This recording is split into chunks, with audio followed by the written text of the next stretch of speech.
la International Affairs de FIU y también al Cuba Research Institute por este evento tan importante y además por facilitar esta investigación conjunta que ha permitido darle seriedad académica a un tema tan importante que es el tema de las brigadas médicas cubanas y la expansión de estas brigadas de diferentes países del mundo. Para nosotros es un gran honor estar en este espacio, haber compartido este trabajo conjunto y las posibilidades que eso da para eliminar el mito de la salud cubana. Muchísimas gracias. Ahorita vamos a tener la presentación de la investigadora principal de este informe, de la investigadora de este informe, Elaine Acosta, que ha venido levantando toda la data del funcionamiento de estas brigadas médicas cubanas en Latinoamérica en un informe que está disponible en línea en la página web de Víctimas de Comunismo. Elaine, ¿cómo nos puedes llevar a lo que has encontrado en este informe? Hola, muy buenas tardes, bueno, mediodías para todos. Es un honor para mí haber participado de este estudio y agradezco mucho, bueno, la posibilidad de haber hecho este trabajo en conjunto, al Cuban Research Institute, por supuesto, mi casa hace ya varios años, y a la Fundación Memorial Víctimas del Comunismo por haber tenido la oportunidad de indagar en este tema. Hoy voy a presentarles brevemente, por supuesto, los resultados de este estudio, compartir con ustedes algunas reflexiones también que emanan de los datos que se han podido recoger, y luego dar un espacio, por supuesto, a las preguntas. Voy a compartir ahora la presentación.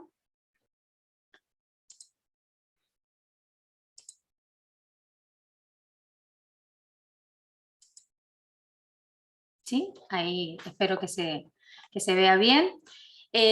Bueno, el título de la ponencia se llama Desmontando el mito de las brigadas médicas cubanas en América Latina, y el propósito del estudio ha sido describir el panorama general de las brigadas médicas cubanas en la región, fundamentalmente viendo sus antecedentes históricos, cómo han ido evolucionando y cuál es el estado actual, justamente porque es un tema bastante complejo, peliagudo, en el que muy bien mencionaba el doctor Carlos, hay muchos mitos al respecto, y es un tema, sabemos perfectamente, bastante sensible, en la mayoría de los casos bastante sobreideologizado, ¿no? En el que se involucran factores y temas ideológicos y políticos, sobre todo porque está detrás y amparado, ¿no? Por unos objetivos de humanismo, ¿no? Y de solidaridad internacional y regional. Por lo tanto, hacer un análisis desde una perspectiva más académica, más mesurado, más balanceado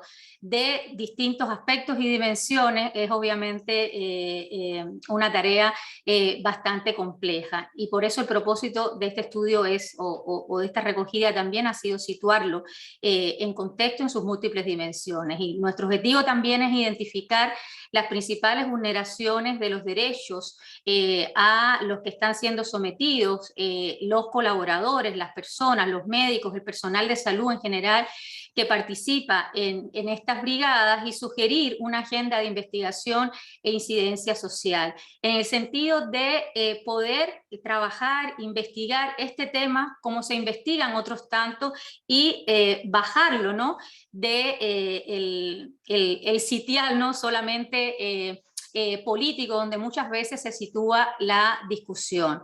Brevemente lo que les voy a presentar son algunos de los antecedentes históricos de las colaboraciones de salud promovidas por el gobierno cubano desde el año 1959, luego cómo podemos entender o comprender, analizar críticamente este panorama y esta evolución en el contexto actual del sistema de salud cubana, de crisis del sistema de salud cubana, y la estrategia gubernamental de venta de servicios económicos para compensar los distintos déficits ocasionados por esa crisis.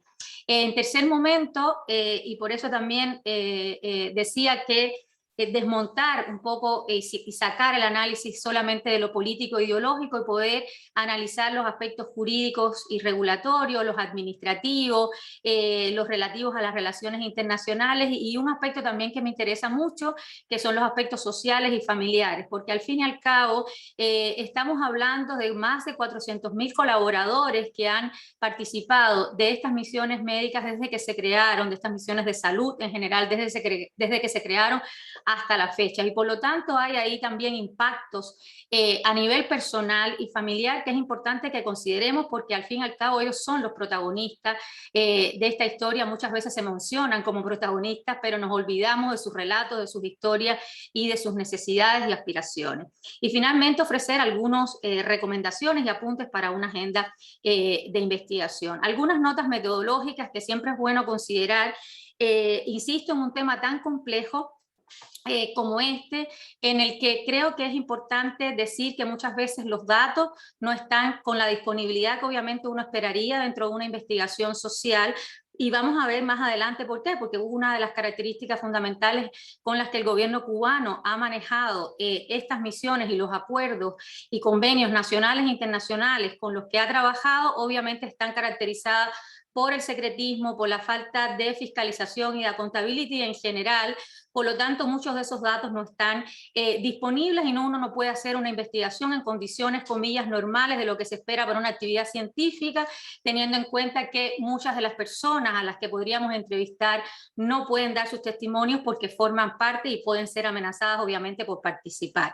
Por lo tanto, aún así, en esas condiciones bastante difíciles, los informes que recogimos o que se recogieron en los distintos países que participaron de este estudio, que ahí se muestran en la lámina, fundamentalmente incluyeron a profesionales que han participado directamente de estas misiones, pero que están a la fecha de ser entrevistados en calidad de sectores, ¿no? Comillas, de estas brigadas. También se entrevistaron actores claves en los países receptores de estas brigadas o misiones médicas y obviamente artículos de prensa y bibliografía especializada, porque hay que decir que hay trabajos muy importantes que ya han ido avanzando en la recopilación de esta información, como los trabajos que ha hecho el Cuba Archive por María Borloo, también el trabajo que ha hecho Prisoner Defenders y otras organizaciones, y el propio trabajo también que han hecho los grupos de médicos y personal de la salud cubano que se han ido agrupando en distintas organizaciones como No Somos de Sectores y otras para ir ellos mismos produciendo y sistematizando información sobre su realidad.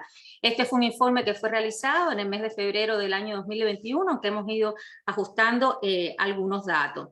Brevemente decir que esto es muy importante para considerar el análisis más objetivo de la realidad y la crítica fundamental que uno pudiera también estar haciendo al papel y al rol que tienen estas misiones médicas.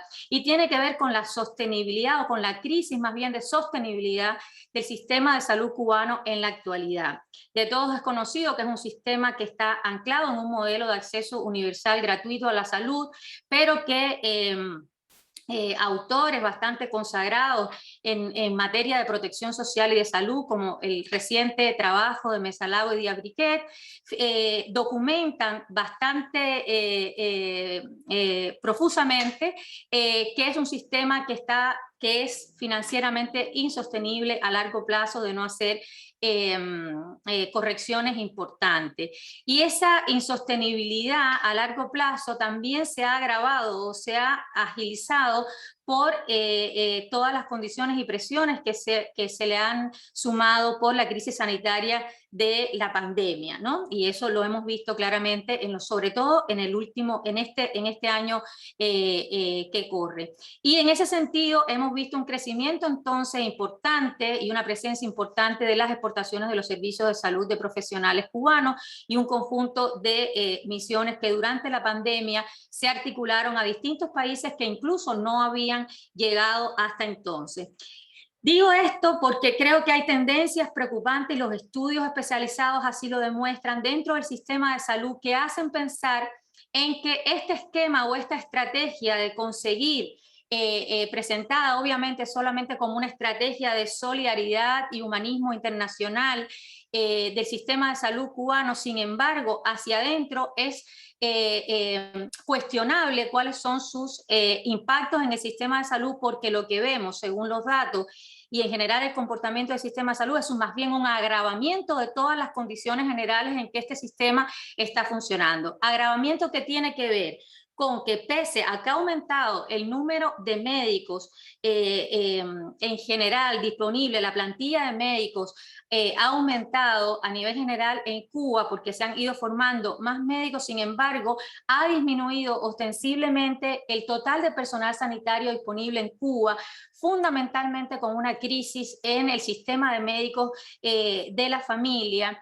Hay otros datos publicados incluso por el mismo gobierno cubano, o sea, por la Oficina de Estadística, que nos indican que hay una disminución importante del gasto de salud en los últimos años, tanto como porcentaje del presupuesto estatal, como también como proporción del Producto Interno Bruto en los últimos, repito, 10 años. Esto va aparejado de una disminución del número de hospitales, policlínicos y camas reales de hospital.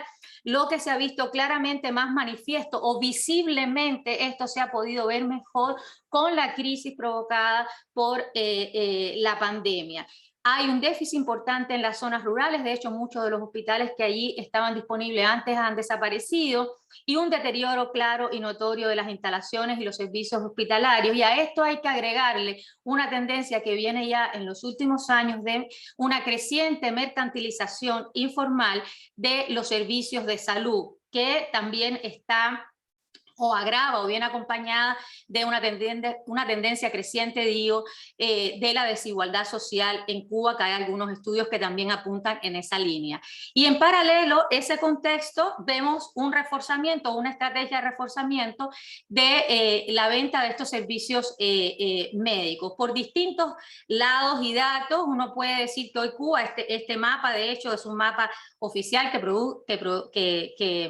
publica el Ministerio de Salud Pública. Cuba cuenta con médicos en más de 60 países. Hay que tener en cuenta aquí que hay datos de las brigadas médicas y las misiones médicas tradicionales, más las brigadas Henry Reed, que son brigadas especiales que se hacen frente a catástrofes y situaciones graves en determinados países y que se han reactivado con el tema de la pandemia, ¿no? Los estudios del Pew Archive reportan alrededor de 40.000 médicos que prestan sus servicios en el exterior, y esos servicios, ya creo que es casi por todos conocidos, se han convertido en los últimos años en la fuente principal de divisas del país. Ahí está el dato de lo que estaría reportando. Este es un dato oficial, de hecho, del año 2019, el informe de la Oficina Nacional de Estadística, aunque el doctor Camero Mesa Lago refiere de que hay un poco de declive en estos ingresos, que probablemente tenga también que ver con la retirada de las misiones más importantes o significativas, ¿no? En términos también, o de una de las misiones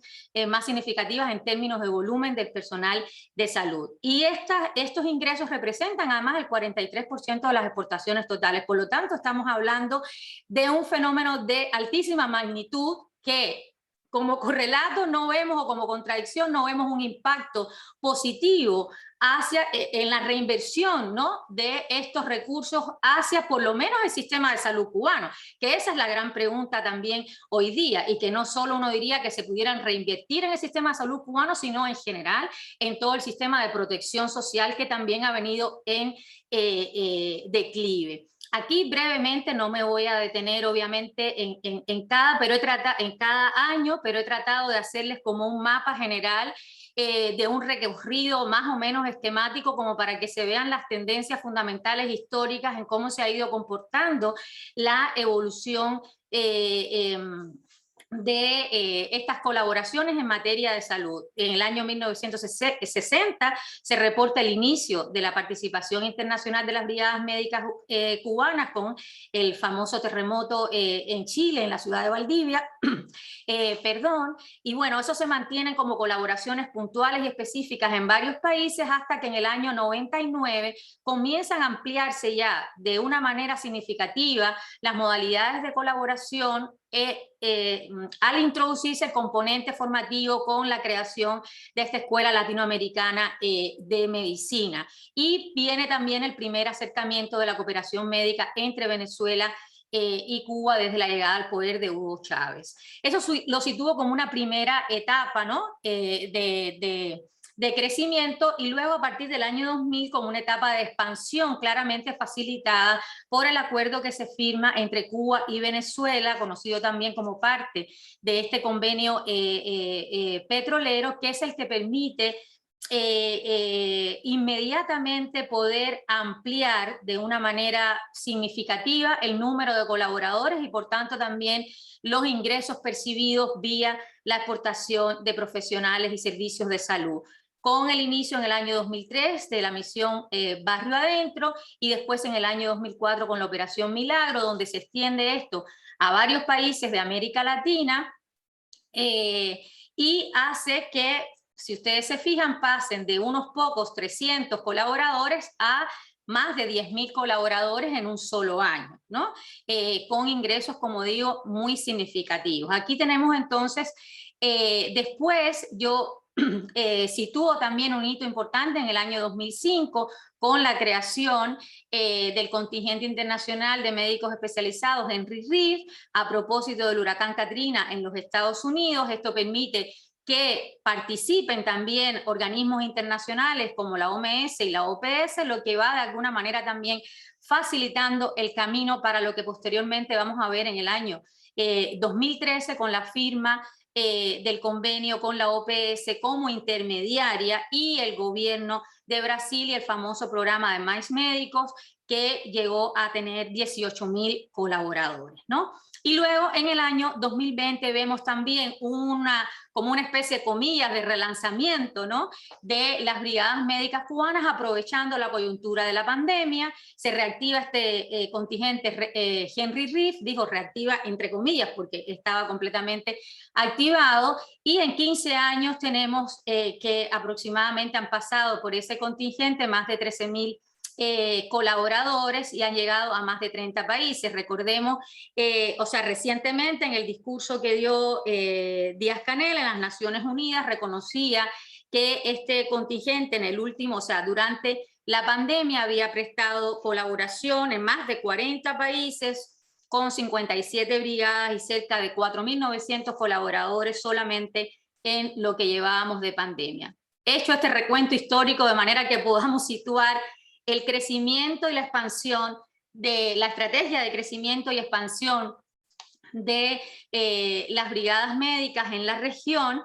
Me voy a detener en el primer punto de las dimensiones que queríamos analizar, y aquí les muestro de la antigüedad que ya en las etapas más recientes, que tienen que ver con los convenios propiamente de colaboración o de cooperación que se comienzan a firmar entre los países de manera más significativa o con volúmenes, que estos convenios permiten una recepción permanente de colaboradores de salud. El más antiguo, el de Ecuador, que en este momento sigue el convenio vigente, pero no está en activo, y hay convenios que se han cerrado notoriamente, como el de Brasil, el de Perú y el propio de Ecuador. En general, las entidades responsables de estos convenios son los ministerios de salud en cada país, pero hay que decir que en algunos casos han estado intermediarios también organismos internacionales. Los volúmenes son bastante variables en los países que analizamos, pero destacan claramente el caso de Venezuela y de Brasil, que en los 5 años en que funcionó llegó a tener 18.000 colaboradores, pero fíjense ustedes el monto de los colaboradores. En el caso venezolano, estamos hablando de 220.000 colaboradores. Entiendan ustedes que el convenio específicamente con Venezuela es mucho más amplio de colaboración, no solo en materia de salud, sino que se amplió la misión Barrio Adentro, etcétera. También requería colaboradores de otras especialidades. Lamentablemente no hay datos precisos de distribución por género, pero sí sabemos que las mujeres constituyen más del 55% de quienes componen las brigadas médicas Henry Reeve. Esto no lo estoy diciendo solamente como un dato importante en términos de la participación de hombres y mujeres en las brigadas, sino que vamos también a ver que esto tiene una incidencia significativa en determinadas violaciones que también se hacen sobre las mujeres en particular o que han aparecido en estas misiones. Es importante señalar también que en cuanto a la composición del personal, si bien son brigadas médicas o de salud, el personal que la compone no se remite exclusivamente a médicos, enfermeras o técnicos de la salud. También están incluidos personal administrativo en general, y muchos de ellos se sabe que son personal destinado específicamente a la vigilancia y el control de las personas y de los colaboradores que participan en estas misiones, lo que lamentablemente no se reportan datos específicos de cuántos son por cada misión. Recordemos también que muchos de estas personas y este personal colaborador llega a estos países a colaborar fundamentalmente en las áreas rurales y con población indígena, especialmente aquellas áreas donde no hay disponibilidad de médicos locales. Respecto de la segunda dimensión, de los aspectos jurídicos y regulatorios, hay que considerar o destacar que hay dos tipos de acuerdos específicos que se firman entre los países, o sea, entre Cuba y los países receptores de esta colaboración, y que son acuerdos específicos, por un lado, en materia de salud pública y acotados en el tiempo, y otros que son mucho más amplios y que se enmarcan en convenios de cooperación técnica entre países en desarrollo o cooperación horizontal. Entonces, aquí también hay un punto que nosotros desde la investigación social deberíamos empezar a clarificar con más detalle, porque estamos hablando de cooperación, de convenios de colaboración. Entonces ahí los temas de solidaridad, humanismo, etcétera. O sea, hay que ir precisando y acotando los términos que vamos utilizando en el análisis de este fenómeno. Y luego hay una resolución específica, que es la número 168, que es la norma fundamental que regula los derechos y deberes de los colaboradores cubanos en el exterior. Y esta norma es una de las que efectivamente conlleva una gran cantidad de violaciones a los derechos de los trabajadores y trabajadoras de la salud que participan en estas misiones. Lo vamos a ver con más detalle adelante. Y luego está el artículo 135 del Código Penal cubano, que castiga especialmente con 8 años de prisión al abandono de un puesto en el extranjero e impide regresar a Cuba también después de completar una misión.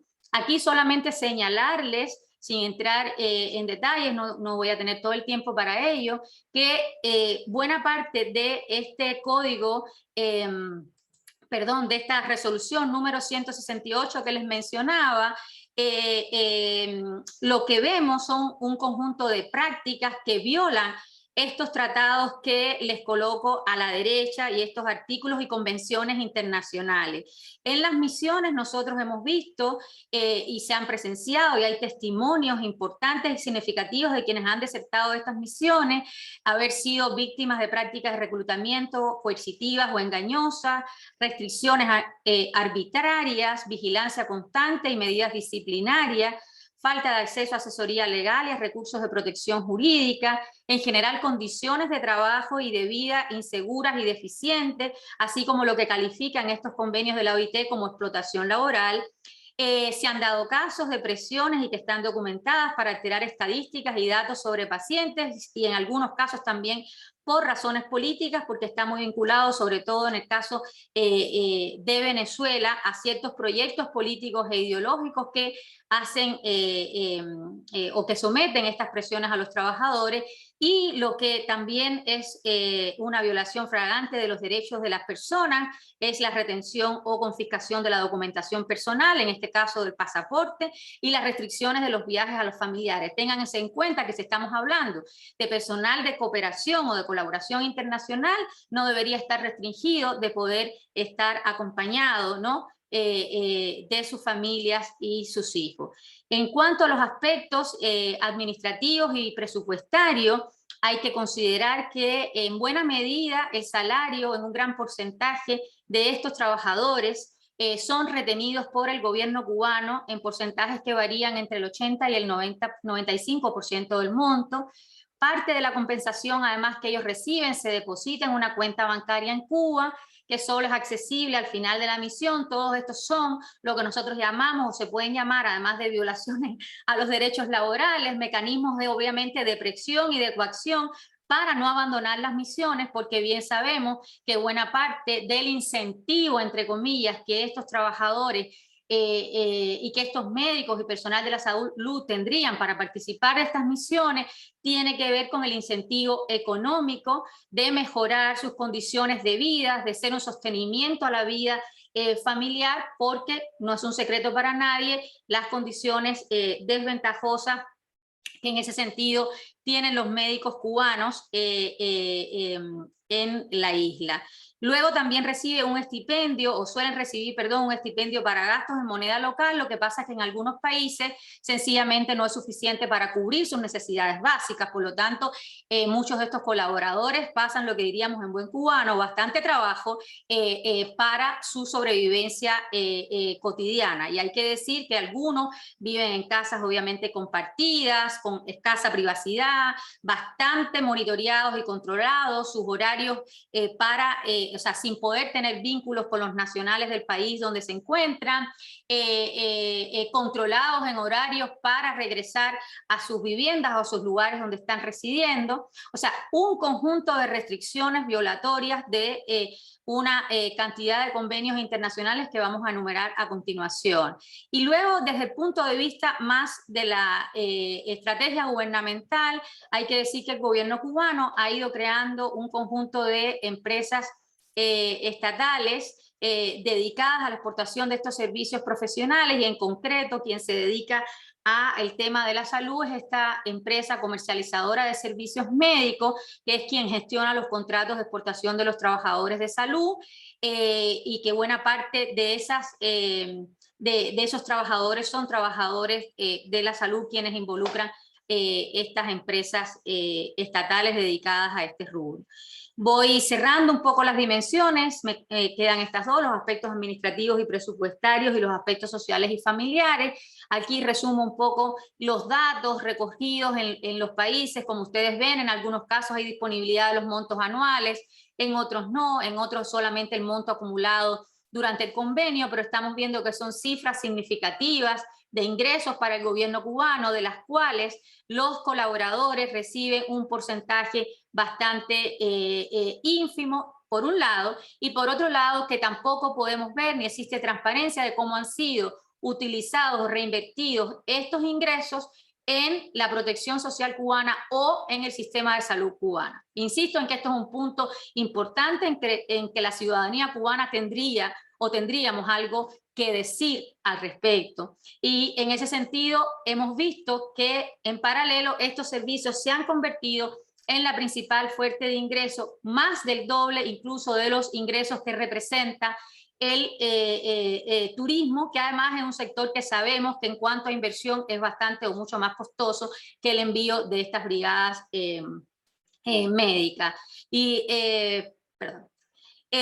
Por último, en cuanto a los aspectos políticos y de relaciones internacionales, hay que considerar por lo menos el tipo y el modo de los acuerdos nacionales y los pactos regionales que se han hecho para la prestación de estos servicios.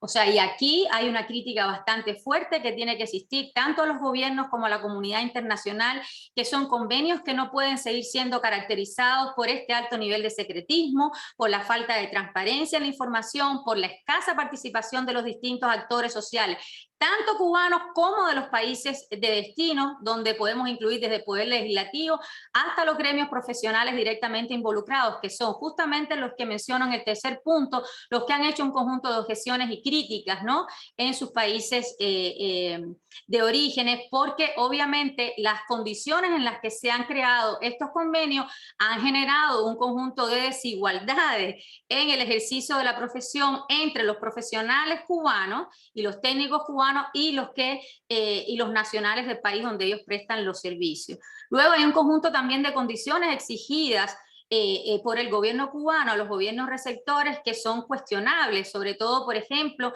aquí les cito el caso de que los litigios relacionados con las prácticas médicas que realizan los profesionales de la salud solo pueden resolverse en los tribunales de La Habana. Por lo tanto, buena parte de las víctimas o de las posibles víctimas que de malas prácticas o negligencias médicas cometidas por el personal cubano, sencillamente en sus países de origen no tendrían derecho a defenderse de esas malas prácticas. Esto es una cuestión absolutamente también bastante cuestionable. Y luego, en cuanto al gremio de la salud, hay muchos reparos sobre las credenciales médicas, o sea, muy bien sabemos que los médicos que tienen que ir a ejercer a otros países, hay condiciones específicas en las que ellos tienen que revalidar o recertificar sus estudios, cuestión que no pasa con estas misiones o estas brigadas médicas que entran en condiciones obviamente preferenciales y en ese sentido poco transparente. Han habido también objeciones a las competencias y el desempeño de los profesionales de la salud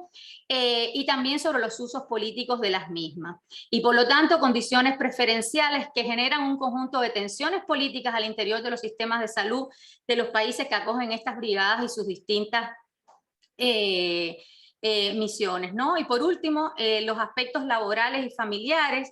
Aquí quiero insistir en que el cuestionamiento también del carácter a veces oficialmente voluntario de participación en estas misiones, sobre todo si tenemos en cuenta que muchos de estos colaboradores no tienen acceso a cuáles van a ser sus contratos ni las condiciones de los contratos de trabajo, las presiones de diverso tipo, sobre todo en el caso cubano, sabemos presiones de tipo político, ideológicas y también de la economía familiar por el aporte que puede significar estar en estas misiones, el aporte económico a la economía doméstica, y por otro lado las jornadas laborales excesivas que se han registrado en estos colaboradores, jornadas de 48 horas semanales, a veces más 16 de guardia, luego el derecho al descanso vacacional, con importantes restricciones, porque en algunos casos está condicionado al, comillas, buen comportamiento, los mecanismos que hemos señalado de control constantes y excesivos, las restricciones a la libertad de movimiento y las limitaciones y el control de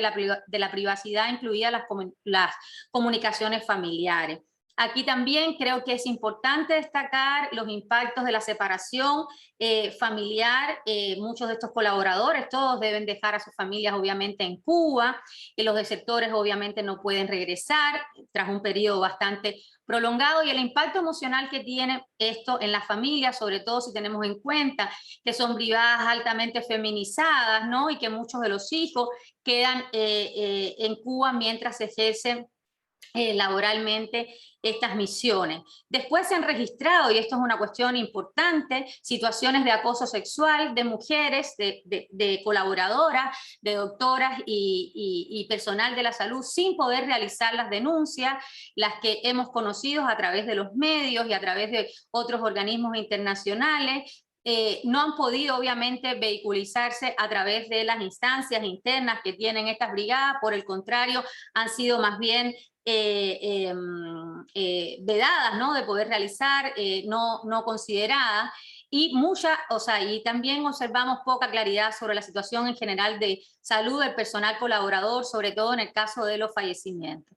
Aquí no me voy a detener, pero en el estudio, en el informe, ustedes van a poder observar una serie de documentos y de normas y convenios internacionales que estarían de alguna manera siendo incumplidos en algunos de los aspectos o dimensiones que hemos elaborado o comentado acá. Y en este sentido hago énfasis, ¿no? En los derechos civiles y políticos, en general a las situaciones de trabajo forzoso, la libertad de circulación, de opinión, de expresión, de poder elegir la residencia, y a las situaciones de violencia contra la mujer. Insisto, el hermetismo con que estas brigadas médicas funcionan, las modalidades en las que trabajan, el excesivo control hace muy difícil que pueda efectivamente existir fiscalización sobre el cumplimiento de estos acuerdos y convenciones internacionales. Para finalizar, creo que trato de poner en perspectiva, ¿no? Lo que ha significado, si vemos, ¿no? Si ponemos en perspectiva la evolución histórica de estas misiones, obviamente sin desconocer, y ya lo voy a ver más adelante, el aporte concreto, ¿no? En términos de reconocimiento a la labor que estos médicos han realizado, que uno no puede desmerecer, obviamente, el carácter altruista, ¿no? Y la dedicación, sobre todo y aquí es donde hago énfasis, cuando es realizada en estas condiciones, ¿no? O sea, creo que eso también hace que enfaticemos el valor del trabajo que han realizado los colaboradores de salud cubanas, pero creo que en ese mismo sentido debe ser respetado, ¿no? Deben ser respetados sus derechos laborales en primera instancia, sus derechos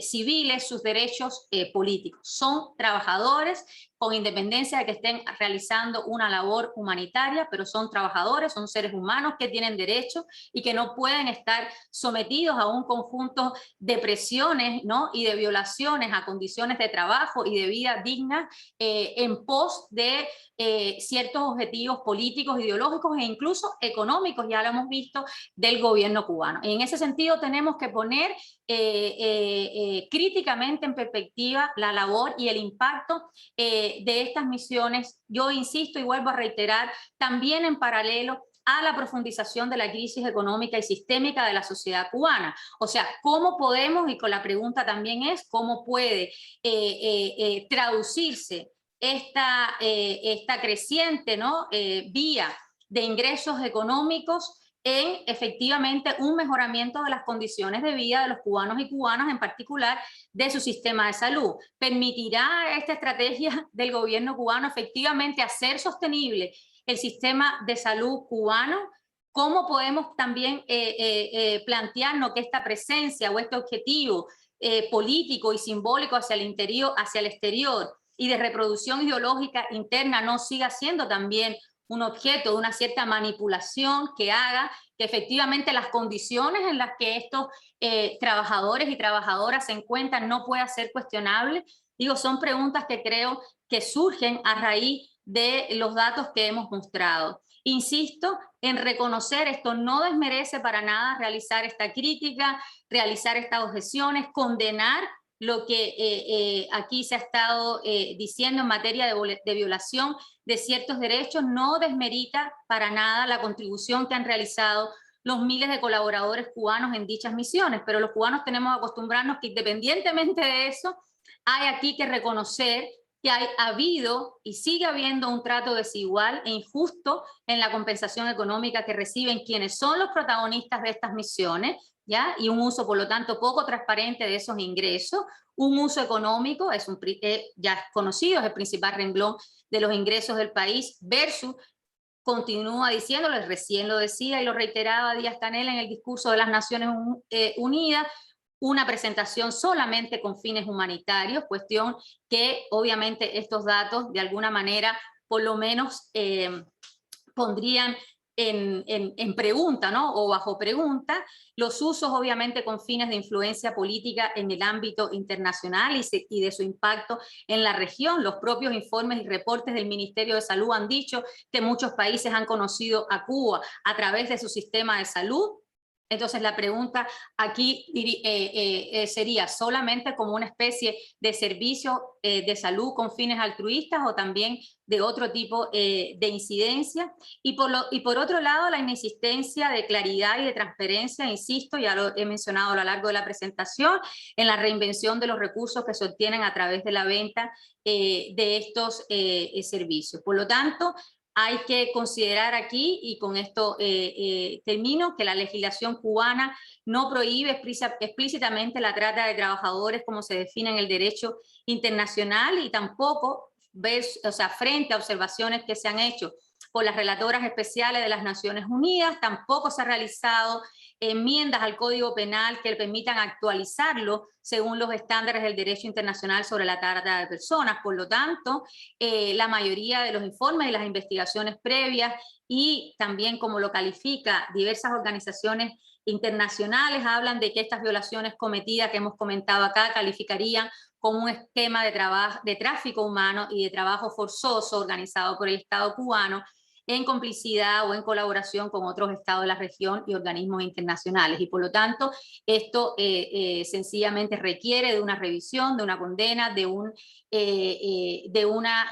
un cambio que permita condiciones justas para los trabajadores y trabajadoras de la salud. Y con esto termino. Las sugerencias, algunas sugerencias para una agenda de investigación y de incidencia social, en las que yo creo que es importante exigir un apego y cumplimiento de las normas laborales internacionales para los colaboradores, obviamente mayor transparencia y fiscalización en la gestión de los convenios y acuerdos, el diseño y aprobación de una ley integral contra la trata que penalice todas sus formas de expresión, sin descuidar obviamente la investigación y enjuiciamiento de los delitos de trabajo forzado, y promover y fortalecer obviamente una agenda de investigación que pueda ir alimentando estas discusiones en la que se incluyan estos aspectos que he mencionado acá, pero fundamentalmente que incorpore el punto de vista de los colaboradores y trabajar en base a las alianzas entre los distintos actores de la sociedad civil.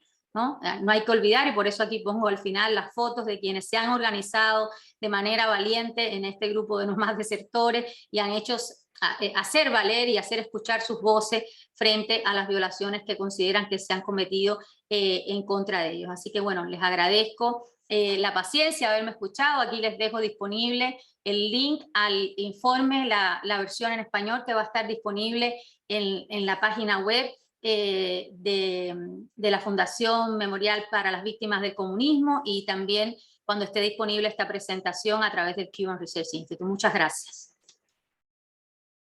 Muchas gracias, Elaine. Doctor Ponce. Bueno, muchísimas gracias. Una información, una presentación muy completa de un informe muy bien elaborado, muy completo, que resume en cierta forma investigaciones que ya se venían adelantando de diferentes grupos, pero lo presenta de una manera sistémica o actualizada con la información disponible, como lo decía la doctora Costa. No hay información suficiente porque hay un secretismo, hay una poca transparencia dentro de la información disponible dentro de los países, y en Cuba, por supuesto, la información en Cuba no hay acceso a la información y se hace más difícil exponer o abrir estos temas cuando lo toman como una situación de Estado, como lo toman con unos convenios directamente firmados entre el presidente del país y el régimen cubano, donde nadie puede tener acceso a esos convenios, como el caso de México, como el caso de Panamá, y donde los números no cuadran. Uno revisa los informes, revisa la información en el país, revisa los pagos, los números existentes, y los números no cuadran. Uno revisa además la inversión en salud en Cuba contra lo que es el tremendo ingreso que ha recibido en los últimos años Cuba por la exportación de personal médico, de personal de asistencia, de deporte, de mecánicos en el caso de Sudáfrica, y esos números no cuadran con lo que son los ingresos y lo que es la inversión en programas sociales en Cuba. Claro, me sumo a lo que decía Elaine, de que hay que diferenciar muy claramente lo que es el colaborador o el médico o la persona que está asistiendo y que pertenece a estas misiones, que pertenecen a estas brigadas, y el gobierno cubano que los explota. Incluso en el caso de Brasil, el tema de Brasil no es que el Brasil haya expulsado a los médicos cubanos. Brasil lo que hizo fue decirle al gobierno cubano que quería pagarle directamente a los médicos cubanos por el trabajo que ellos estaban haciendo en Brasil. Y el gobierno cubano decidió retirar las brigadas médicas brasileras. En algo que también que mencionó la doctora Costa, en algo que se ve a todas luces que lo que existía antes era un acuerdo más ideologizado, y un acuerdo que no tenía unas bases fuertes en cuanto a, no solamente en cuanto a tráfico humano, derechos humanos, sino en cuanto a la normativa legal detrás de estas misiones. Incluso se ven problemas, la OPS, con el tema de Brasil, porque la OPS estaba cobrando un porcentaje por las funciones de estos médicos. O sea, además de que el médico recibía menos del 80%, en algunas causas es el 5% o el 10% es lo que recibe el médico cubano y lo recibe en Cuba, y cuando lo recibe puede ser que ya esté devaluado y después de que termine las misiones. Ahí es que recibe realmente el pago, como para tenerlo presionado que tenga que regresar al país, si no pierde todo el fruto de su trabajo, por más poco que le paguen. Es algo que para el médico cubano es mucho, porque la diferencia con el ingreso en Cuba, con lo que así sea el 10% que reciben, es mucho dinero ahorrado para poder después sobrevivir cuando regresan a Cuba. Hay que diferenciar, ¿por qué? Porque hay una componente también de estos países, de algunos organismos internacionales como la OPS, que se hacen la vista, como dicen, la vista gorda con estas prestaciones de estos servicios, no atienden las condiciones de vida, las condiciones sanitarias, los derechos de estos médicos en sus países, y simplemente están siendo cómplices de una violación sistémica de derechos humanos, están siendo cómplices del tráfico humano. Vemos como en el caso de Guatemala, incluso varios grupos de abogados trataron de demandar al gobierno de Guatemala por la prestación de servicios de médicos cubanos en Guatemala, y la falta de protección social y las diferencias en cuanto a los derechos de estos médicos, cómo estaban viviendo, lo que recibían, y el gobierno guatemalteco logró bloquear cualquier tipo de información que se pudiera dar. Igual pasó en el caso de Panamá. Algunos abogados han tratado de obtener información en Panamá y sistémicamente se ha denegado el acceso a esa información. Recientemente en el caso de México, 5.6 dicen algunos, otros dicen que es más, millones que le han dado al gobierno cubano por una supuesta prestación de servicios médicos en México, de los cuales no se tiene constancia de la prestación de esos servicios, de la calidad de los médicos enviados, ni hay registro de esos títulos. Recientemente, en el caso de Uruguay, el gobierno de Uruguay ha terminado algunos de los convenios con las brigadas médicas cubanas, porque simplemente no estaban prestando el servicio o no habían presentado ni siquiera los títulos para poder ejercer en el caso de Uruguay. Eso lleva a muchas dudas en cuanto al funcionamiento de este programa. Y no es cuestión nada más de atacar al gobierno cubano, es que hay muchas dudas cuando 128 médicos cubanos fueron ofrecidos a Perú. Perú acepta y hace un convenio con Cuba, y cuando revisa los perfiles de estos médicos se da cuenta que la mayoría no es médico y ni siquiera estaban calificados para prestar servicios para atender el tema del COVID. Y ahí tenemos varios casos donde se van sumando en varios países donde estos médicos no tienen la calificación que les impone el gobierno cubano. No es culpa del médico, es culpa del régimen. A veces tú tienes un traumatólogo. ¿Qué es traumatólogo? No es especialista en temas de COVID, no es especialista en otras, y lo mandan directamente a un país para que se encargue de atender enfermos de COVID. Y si no acepta ir, cierran el centro a veces donde él está ejerciendo en Cuba. Y además, los niveles de ingreso del personal médico en Cuba son tan bajos que hay siempre un incentivo. Dentro de este tema de no culpar al médico o no culpar, de diferenciar entre el colaborador y el régimen opresor cubano, está también el tema de la prestación de servicios en países menos favorecidos por los convenios con el gobierno cubano. Por ejemplo, Haití, por ejemplo, algunas islas del Caribe, donde el tema es más político que económico, donde el gobierno cubano quiere tener presencia por los votos del CARICOM en el tema de Naciones Unidas. No hay cómo compensar al gobierno cubano, por lo cual el pago al colaborador es menor, bajo la promesa de que el siguiente destino va a ser Qatar, o el siguiente destino va a ser un país donde el ingreso va a ser mayor. Y durante ese tiempo el médico no solamente está oprimido, no solamente se le violan sus derechos, también vienen unas condiciones infrahumanas en estos países, en Haití o en algunas islas, que es para simplemente el médico pueda salir. Igual está pasando con el tema de Venezuela. Al principio era una de las mejores lugares para el médico, para el colaborador, para ir a trabajar, pero la situación de violencia, la situación de desestabilización, la situación sanitaria, el desmoronamiento de la situación económica de Venezuela hace que ese sea un destino no apetecible para ninguno de los colaboradores y es obligatorio para ir a otro destino más rentable, como el caso de Qatar, por ejemplo, que el colaborador recibe, según los informes que se han encontrado, $10,000, de los cuales realmente le pagan 500 y el resto se queda el régimen cubano. Y para poder ir a Qatar tienes que primero pasar por Haití o tienes que pasar primero por Venezuela y pagar penitencia primero haciendo servicio en estos países. Secuestro a la familia, no poder ni siquiera hacer un nivel de vida en estos países, estar perseguido continuamente por el régimen cubano. Hay que tener muy claro bajo las condiciones donde estos médicos funcionan.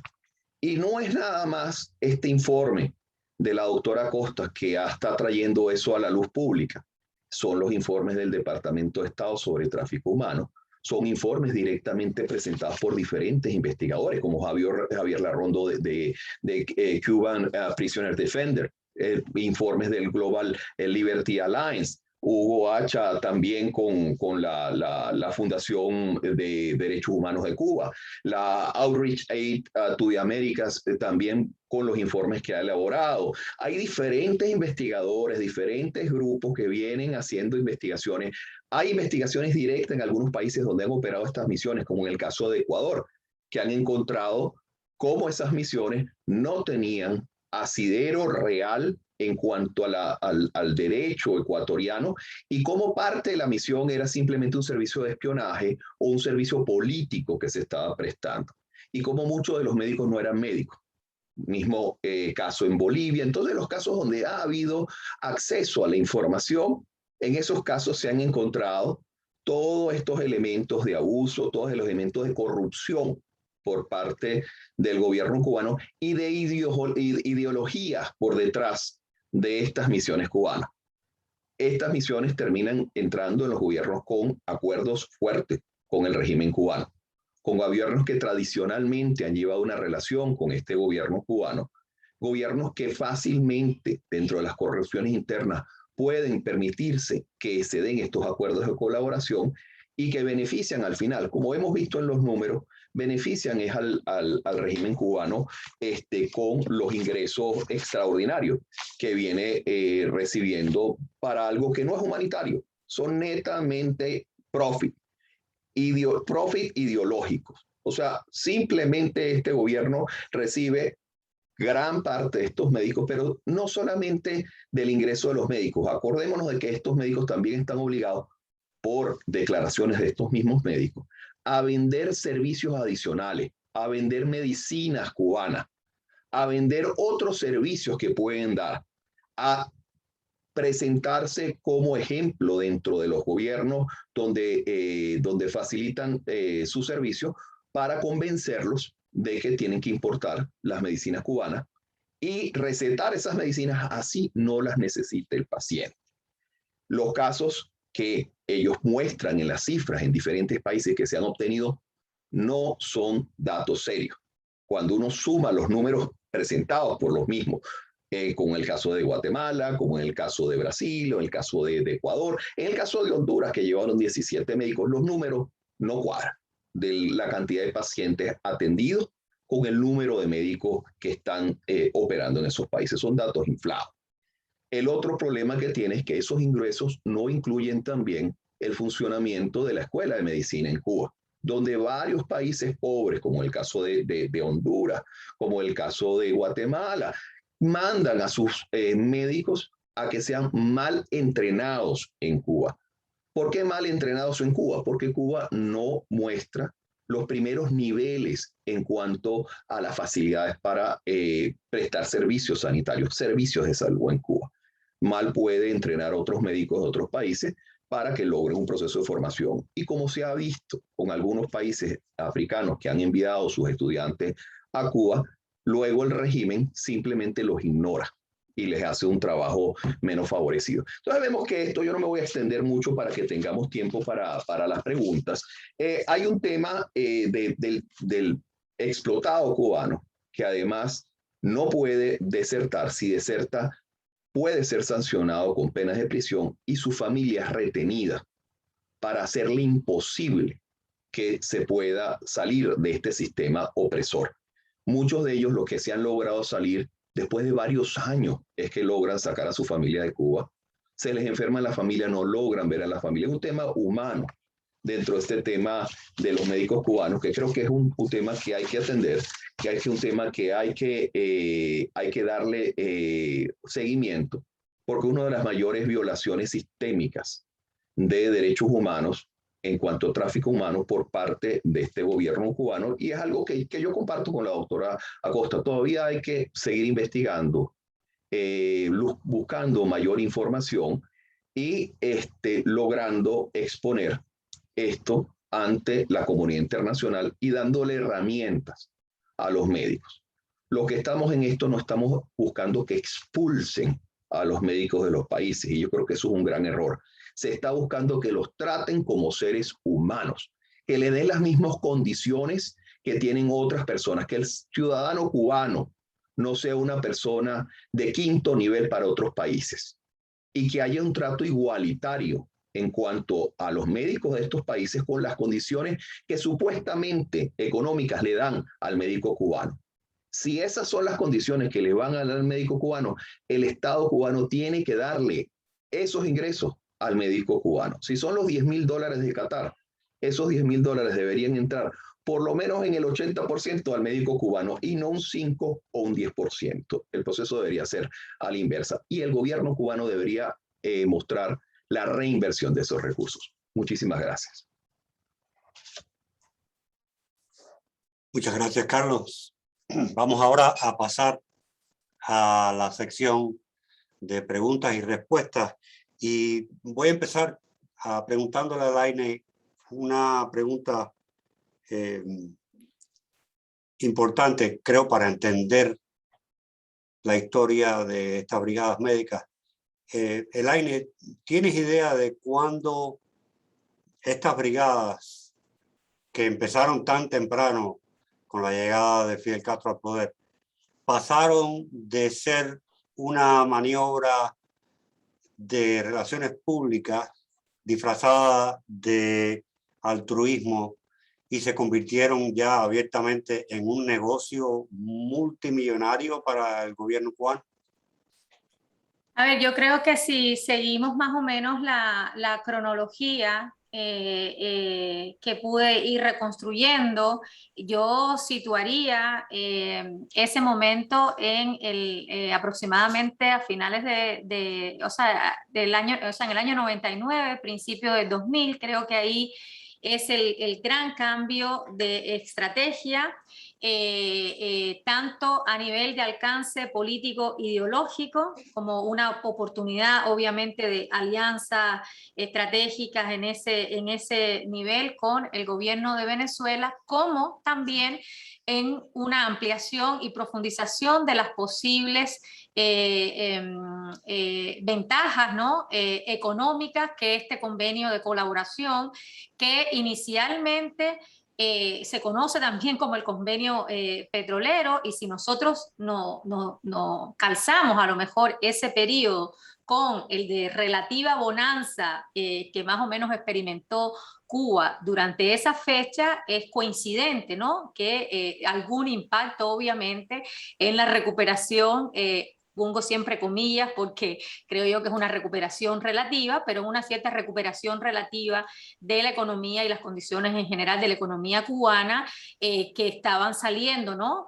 O que permitió de alguna manera un cierto respiro de las circunstancias graves o gravísimas del periodo especial o del llamado periodo especial. Entonces yo creo que situaría ese giro, ese cambio, que es también el aprovechamiento, obviamente, de una oportunidad política a partir del año 99 y en el 2000 con la concreción de ese convenio, que se ve rápidamente cómo pasamos, ¿no?, por una oportunidad también de un, comillas, desastre natural que sucede en Venezuela y por las posibilidades del gobierno ahí en ese momento de firmar un acuerdo tan sustancioso como el que se firma. Y tengo que decir o recordar que es un acuerdo de cooperación bastante amplio, que si bien lo más notorio es el ámbito de la salud, pero recordemos que ese es un convenio que implica asesoramiento deportivo, entrenamiento deportivo, cuestiones sociales, un conjunto de ámbitos que hace pensar en una incidencia bastante amplia de Cuba en Venezuela, y a su vez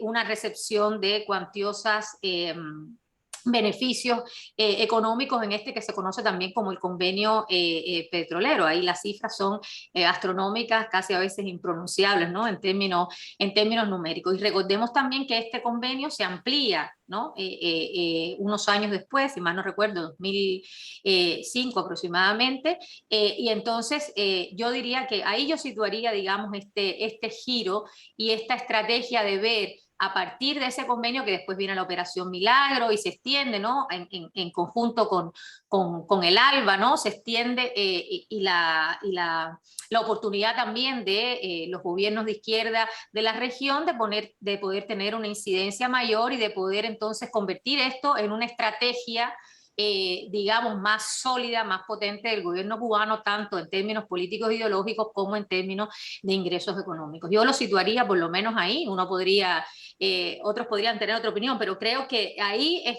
justamente cuando se consolida esa estrategia, ¿no? Sí, es importante también añadir que la dimensión de la colaboración cubana en términos de inteligencia y seguridad en Venezuela es también un factor importantísimo en esta ecuación. Para Carlos, tengo la pregunta sobre cuál es el rol específico de instituciones regionales o internacionales como la Organización Mundial de la Salud y como la OPS con estas brigadas médicas cubanas. ¿Qué rol tienen estas instituciones en términos de legitimidad y en términos de capacidad de contribuir financieramente, o sea, a cerrar el trato financiero que conllevan estas brigadas? Bueno, en el caso de la OPS fue más bien un negocio de la OPS para ayudar al régimen cubano, pero además generó ingresos para la OPS. Y por eso es que la OPS ha sido demandada directamente porque se excedió en lo que era el funcionamiento de la OPS, variándolo, volviéndose un administrador del negocio de Cuba de la prestación de servicios médicos para el caso de Brasil. En el caso de la OMS, en muchos momentos se ha vuelto un mecanismo propagandista de estas brigadas médicas, sin evaluar realmente los impactos, sin evaluar los números reales por detrás del funcionamiento de estas brigadas. Yo creo que estos mecanismos han sido más bien, en lugar de llevar la función que debería haber sido de la OMS, de evaluar la real prestación de estos servicios, de evaluar las condiciones con las cuales se presta, de evaluar la calidad de estos servicios que están recibiendo, se convierten más bien en factores ideológicos de promoción de estas brigadas. Otros mecanismos como son la Organización de Estados Americanos, la variación del peso ideológico en la OEA se ve claramente cuando no se pueden ya tener discusiones con el tema de Cuba, el tema de mantener el tema de las brigadas y volver a hacer una discusión que ya se ha tenido en la OEA. En estos momentos eso está completamente cerrado porque el régimen cubano se ha dado cuenta que tiene que proteger su inversión, tiene que proteger sus ingresos. Y en esa protección de los ingresos ha cerrado filas con algunos gobiernos, como el gobierno de México, para aprovechar la excusa del COVID para hacer crecer de nuevo estas brigadas médicas. La pérdida de Brasil le representó una pérdida sustancial al gobierno de Cuba, que ha tratado de llenarla mandando estas brigadas a otros lugares. Fracasó con el caso de Perú. En el caso de Honduras no tenían cómo pagarle a los 17 médicos. Honduras es muy pobre.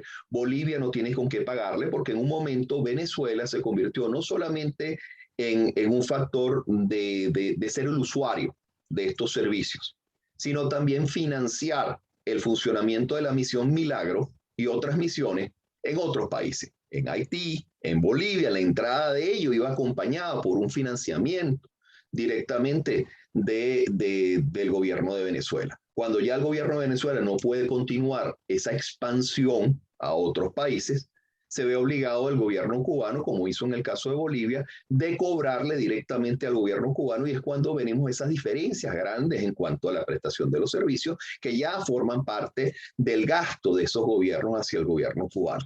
Se ha tenido que expandir además el gobierno cubano a otros países. Le ha ido muy bien en el mundo árabe.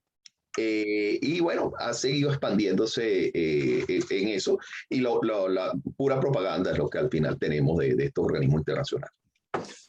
Otra pregunta para ambos. ¿Hay alguna estadística de cuántos médicos cubanos han desertado de estas misiones? A ver, yo la que conozco, el tema de las estadísticas es un poco lo que decía al inicio, es súper complejo porque tenemos fuentes periodísticas, a veces de organismos internacionales y de las personas, o sea que es un esfuerzo realmente muchas veces de relojería y sobrehumano para recopilar estadísticas que puedan ser bastante asertivas, ¿no? Sobre la realidad que tienen estas brigadas. Y ese es uno de los principales problemas cuando uno tiene que hacer investigación social, y también para poder documentar la magnitud de las violaciones a los derechos de los que estamos hablando. Pero la pregunta sobre los desertores, uno si recopila, por ejemplo, la información pública que existe sobre, por ejemplo, quienes solicitaron el parol para los profesionales médicos cubanos, estamos hablando de alrededor de 8.000 médicos cubanos que hicieron esa solicitud. Hay otras organizaciones que calculan entre 5.000 y 10.000 médicos y profesionales cubanos que están legalmente impedidos de entrar a Cuba, por lo tanto uno podría suponer obviamente que han desertado. Otros calculan que sumando, o sea, recordemos que no son solo los médicos y profesionales de la salud, sino que otros profesionales, por los convenios que les comentaba, que si bien son de menor volumen que los de salud, que ocupan aproximadamente 75% de los trabajadores que hacen cooperación, pero si sumamos ambos, algunos calculan la cifra de 20.000 profesionales que habrían desertado de estas misiones de colaboración. Estamos hablando en todo caso de números significativos de hombres y mujeres de carne y hueso, con historias, con impactos de vida, con separaciones familiares, con dramas humanos detrás, que la verdad es que, yo insisto, hay un deber ético también hacia todas esas personas, porque son a veces historias desgarradoras que todavía no escuchamos y no vemos con la suficiente intensidad, ¿no? Y con la suficiente evidencia con que efectivamente se ha comportado este fenómeno. Pero más o menos esas son las estadísticas que yo conozco, pero a través, como les digo, el trabajo que han recopilado otras organizaciones, y el trabajo acucioso que hizo Prisoner Defender, que logró conseguir el testimonio de 622 personas de las que habían desertado para poder presentar el alegato, ¿no?, que hicieron ante las Naciones Unidas. Entonces son alrededor de 622 desertores que efectivamente sí dieron testimonio, ¿no? Recordemos que muchos de ellos mantienen el silencio por muchos años, porque estamos hablando de que buena parte de su familia, incluidos sus hijos e hijas, permanecen en territorio cubano, obviamente víctimas ahí de consecuencias posibles que puedan tener de impactos en sus trabajos, en sus estudios, etcétera, resultado de la deserción de sus padres o madres, entonces, o de sus familiares. Entonces, es una situación delicada para muchos de estos trabajadores que desertan, para muchos de estos colaboradores que desertan, poder hacer esas denuncias públicas, y por eso también es que recién vamos conociendo, y hay que agradecer en ese sentido la valentía que han tenido muchos de poder alzar la voz y contar sus historias, pero tenemos que seguirlas contando. Gracias, Elaine. Para Carlos, México, se nota aún una creciente importancia de México en la relación con Cuba, y la reciente visita del presidente cubano a México y el tratamiento preferencial que recibió por parte del presidente mexicano. ¿Crees tú que México va ahora a reemplazar, digamos, el antiguo rol de Brasil en estas brigadas médicas, o al menos que va a incrementar su participación como forma de ayudar de alguna manera al régimen cubano a sobrevivir? Pero ya México ya empezó con estos casi 6 millones de dólares sin ningún tipo de contraprestación, porque en otros países por lo menos hay una contraprestación mínima del gobierno cubano, por lo que son los informes que se están empezando a circular sobre el Cubagate en México. Se ve que estos médicos ni siquiera estaban capacitados para atender el COVID, no viajaron a las regiones porque no tenían cómo atender el COVID. Había un tema de seguridad también para la prestación de servicios de estos médicos que no sabían, no tenían cómo atender el COVID. Entonces fue un regalo básicamente de López Obrador a su ideología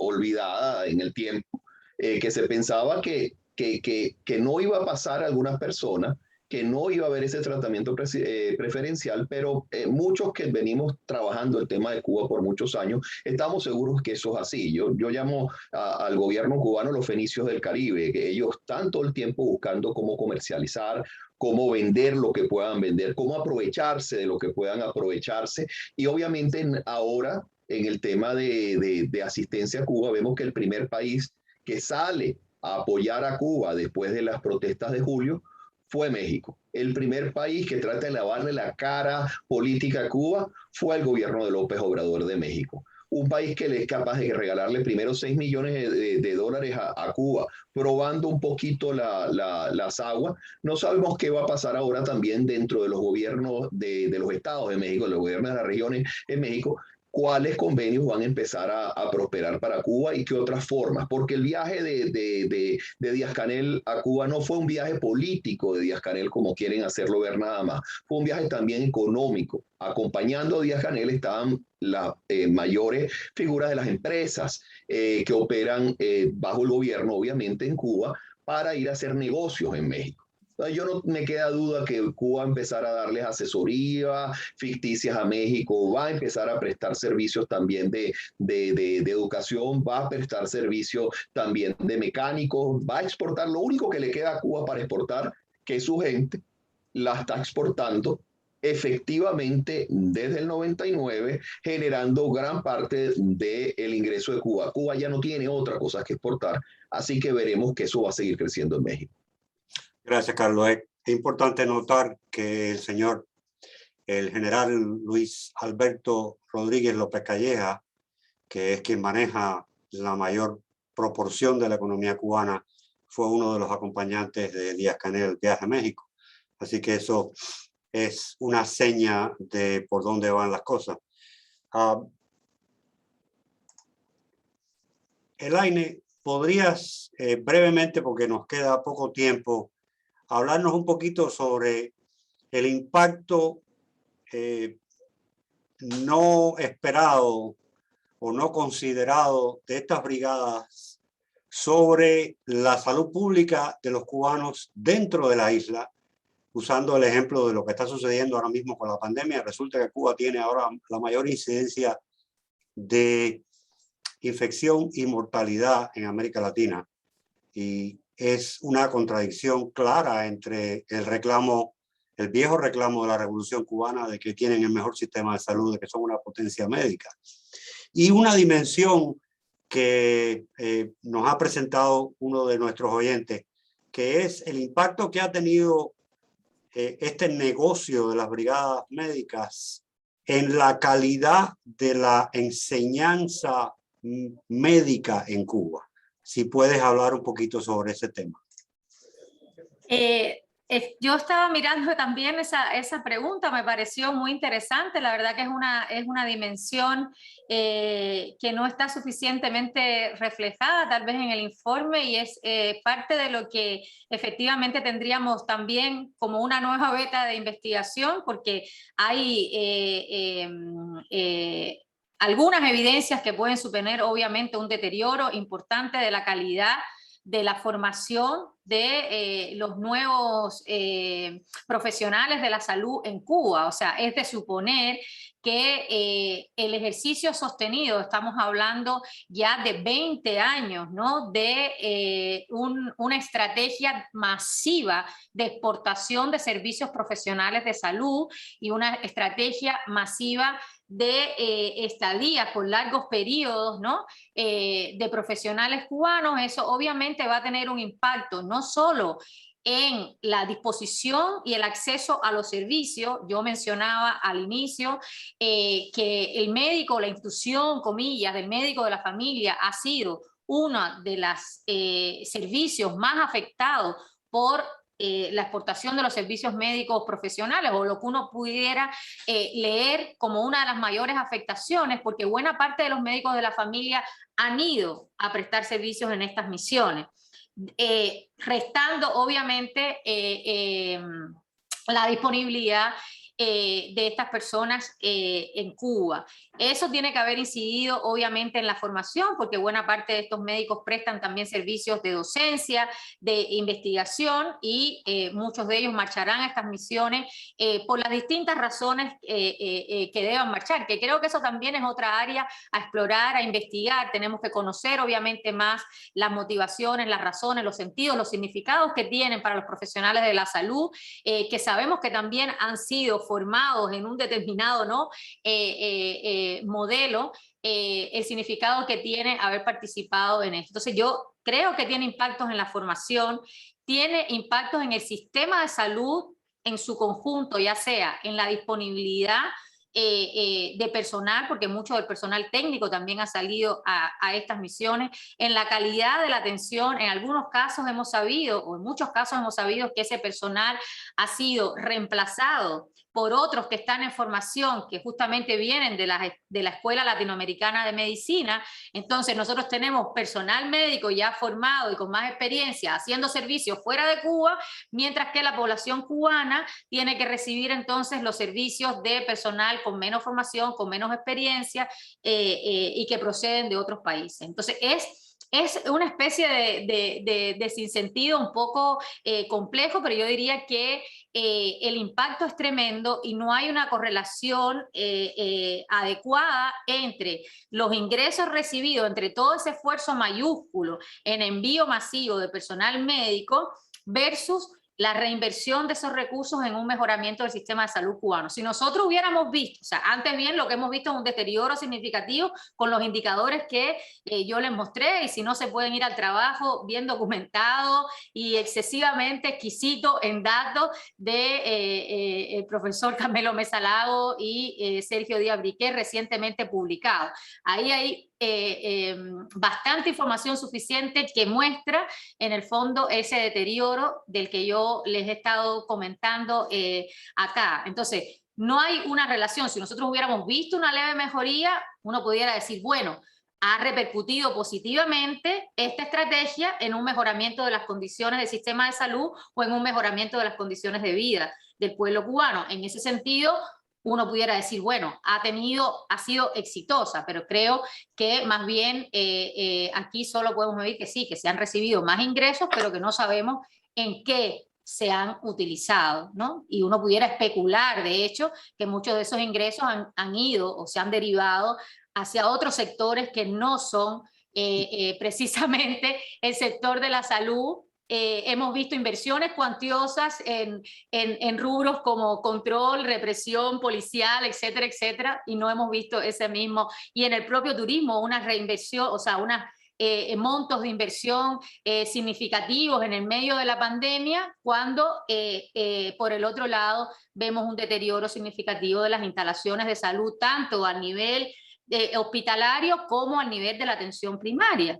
Entonces, y por otro lado, tampoco hemos visto que eso se haya reinvertido en posibilidades de tener o disponer de mayor cantidad de medicamentos. Hemos asistido probablemente a la peor crisis de medicamentos que haya vivido Cuba en los últimos años. Entonces, obviamente que creo que las repercusiones son muy negativas y esa balanza habría que obviamente modificarla en el breve plazo. Gracias, Elaine. Y una última pregunta para Carlos. Si puedes brevemente hacer una descripción de cuáles son los esfuerzos ahora mismo a nivel internacional para tratar de exponer este negocio de trata de personas del gobierno cubano y de detenerlo de una manera u otra. Habías mencionado anteriormente a Prisoners Defenders, pero estoy seguro que puedes hablar de otros ejemplos de este tipo de casos públicos, digamos, de llevar la atención pública internacional a lo que está haciendo el régimen cubano para tratar de detener este negocio, esta trata de personas. Sí, claro. Yo creo que esto es un esfuerzo conjunto de diferentes organizaciones, con la data que se ha conseguido de estos valientes médicos y personas que han participado dentro de estos programas, se ha logrado abrir la caja de Pandora que tenía el gobierno de Cuba. Se han logrado algunos de los contratos, algunos de ellos sí han logrado mantener sus contratos y a pesar de que siempre se los quitan y los documentos se los quitan, algunos de ellos sí han logrado filtrar algunos de los contratos. Eso ha permitido montar un caso internacional de bastante fuerza. Ahí está la Rondo, que ha venido con 600 y algo de víctimas, llevando el caso entre instancias internacionales, ante la Unión Europea, llevando exposición ante el Parlamento Europeo, denunciando esto directamente. Nosotros a través del trabajo entre BOC y Cuban Archive con María, hemos venido todos los años informando, dando un reporte completo al Departamento de Estado sobre el tráfico humano que representan estas misiones médicas, y parte de ese informe han sido reflejados y han sido incluidos desde hace un par de años, esto como parte de la práctica de tráfico humano y de explotación, que incluye el informe anual del Departamento de Estado. Ante la Organización de Estados Americanos se ha denunciado, ante la Comisión Interamericana de Derechos Humanos, los médicos han denunciado, se ha venido un esfuerzo. Lo que pasa es que esto es un tema ideológico. Y cuando se habla de Cuba, pareciera que se estuviera hablando de otras realidades. Cualquier país que estuviera haciendo esto tendría todas las sanciones internacionales. Pero como es Cuba y los cubanos parecieran ser ciudadanos de segunda o tercera, la gente no reacciona como debería reaccionar. Ojalá que informes como este que presentó Elian, que han hecho la FIU con BOC y otros informes más, ayuden a continuar esa presión y que se acabe este tema de opresión contra los médicos y funcionarios de salud cubana. Muchas gracias, Carlos.